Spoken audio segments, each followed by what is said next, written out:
Hey everyone! We're going to keep going with our miraculous journey of Edward Tulane. I wanted to start off by showing you my updated character list. I have added Lawrence and Nellie. I've also added Edward Tulane's new name, Susanna. We know that Nellie has gotten a hold of him and refers to him as a girl rabbit. So let's see what continues to happen to Edward on this miraculous journey here. Oh my goodness. Look at chapter 9. Look at Edward. He appears to be wearing a dress. Now, with what we know about Edward, I can't imagine this makes him very happy. Let's find out what happens. Chapter 9.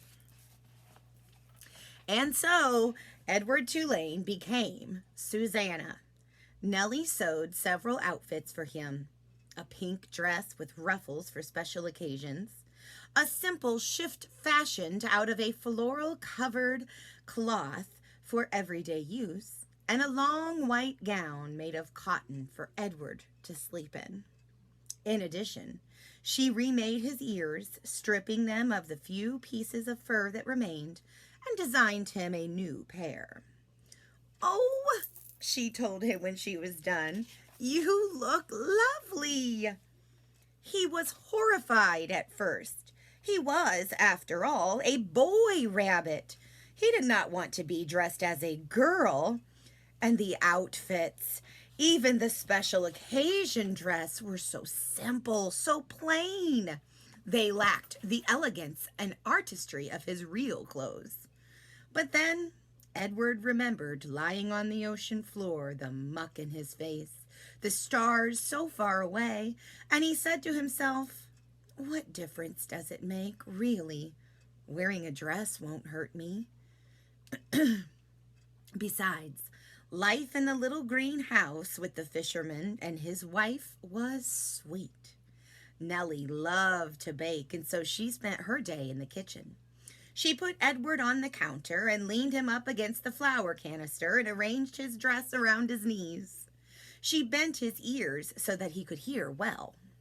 And then she set to work, kneading dough for bread and rolling out dough for cookies and pies. The kitchen soon filled with the smell of baking bread and with the sweet smells of cinnamon and sugar and cloves. The windows steamed up, and while Nellie worked, she talked. She told Edward about her children, her daughter Lolly, who was a secretary, and her boys Ralph, who was in the army, and Raymond, who had died of pneumonia when he was only 5 years old. He drowned inside of himself," said Nellie. "It is a horrible, terrible thing, the worst thing, to watch somebody you love die right in front of you and not be able to do nothing about it. I dream about him most nights." Nellie wiped at her tears with the back of her hands. She smiled at Edward. "I suppose you think I'm daft talking to a toy, but it seems to me that you are listening, Susanna." And Edward was surprised to discover that he was listening.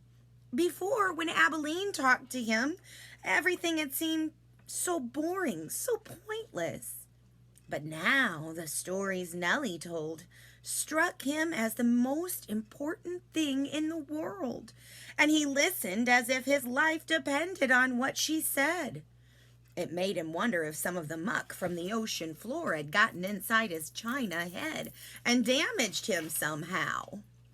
In the evening, Lawrence came home from the sea, and there was dinner, and Edward sat at the table with the fisherman and his wife. He sat in an old wooden high chair, and while at first he was mortified, a high chair, after all, was a chair designed for babies, not for elegant rabbits. He soon became used to it. He liked being up high, looking out over the table instead of staring at the tablecloth as he had at the Tulane household. He liked feeling like a part of things. Every night after dinner, Lawrence said that he thought he would go out and get some fresh air, and that maybe Susanna would like to come with him. He placed Edward on his shoulder as he had that first night when he walked him through town, bringing him home to Nellie. They went outside, and Lawrence lit his pipe and held Edward there on his shoulder. And if the night was clear, Lawrence said the names of the constellations, one at a time. Andromeda, Pegasus, pointing at them with the stem of his pipe.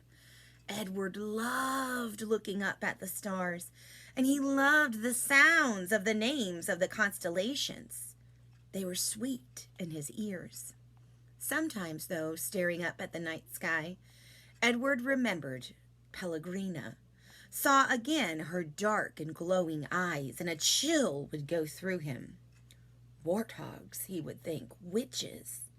But Nellie, before she put him to bed each night, sang Edward a lullaby, a song about a mockingbird that did not sing, and a diamond ring that would not shine.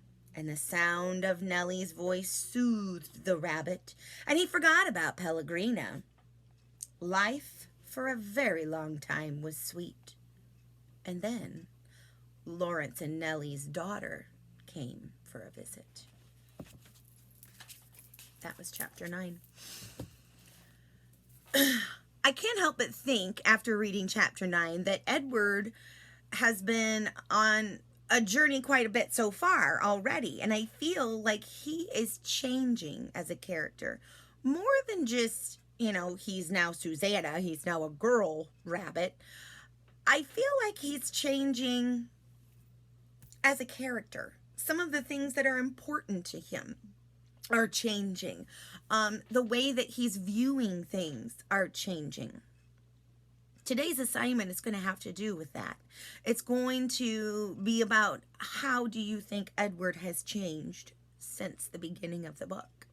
Now, to do this assignment, you may actually want to listen to some of the other chapters again, just to kind of remember what he was like at the very beginning of the book. Chapter 1 starts off and it tells us a lot about Edward as a character. Here in chapter 9, I think he's turning into quite a different person, rabbit, that he was before. Okay. Make sure you check Google Classroom for your assignments and leave me any comments about this story and what you're thinking. I love to hear your thoughts. Okay. I'll see you next time.